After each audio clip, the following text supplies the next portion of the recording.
Hello, hello. Good morning to everyone.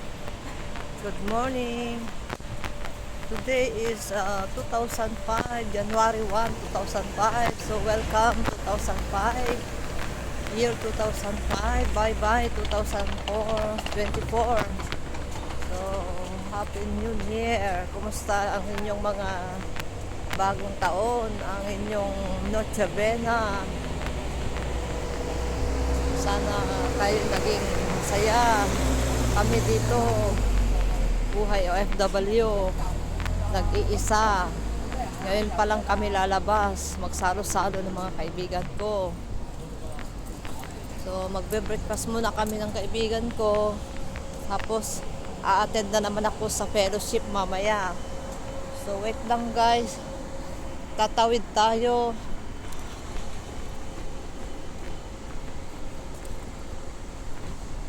Ayan. Malamig pa rin dito. Talagang ramdam ang Pasko at New Year. So,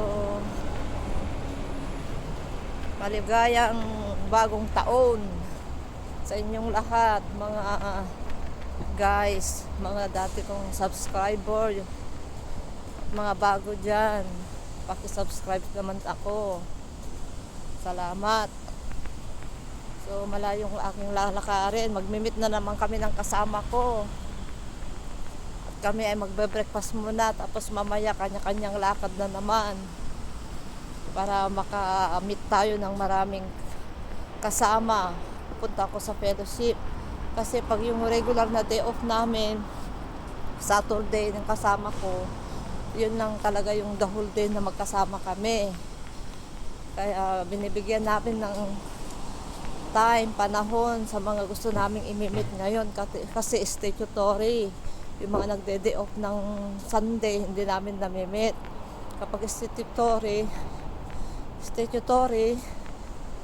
pagkakataon na makapag-mimit kaming lahat. Kahit na day off niya ay Sunday at saka Saturday, statutory, lahat-lahat ay holiday namin. Kaya sinasamantala ko guys na makipag-meet sa mga kasamahan ko sa church. Fellowship namin ngayon. So mamaya pa kami magkita ni Judalyn saka mga kasama ko sa church. So bye-bye na muna guys. Nagpaalam na ako sa inyo. Sana pagpatuloy nyo ang yung mga kabutihan 2025, yung mga magbago na yung mga may bisyo dyan, lalo na dun sa aking sawa. Buti naman hindi siya nalabas kagabi. Ay red na, hindi na pwede, nag-warning.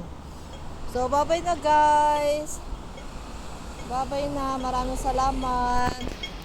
Itong aking suot, malamig, 3 patong. Isa yung regalo ni Rose doon sa church namin nung nag-attend ako nung last Sunday ba yun?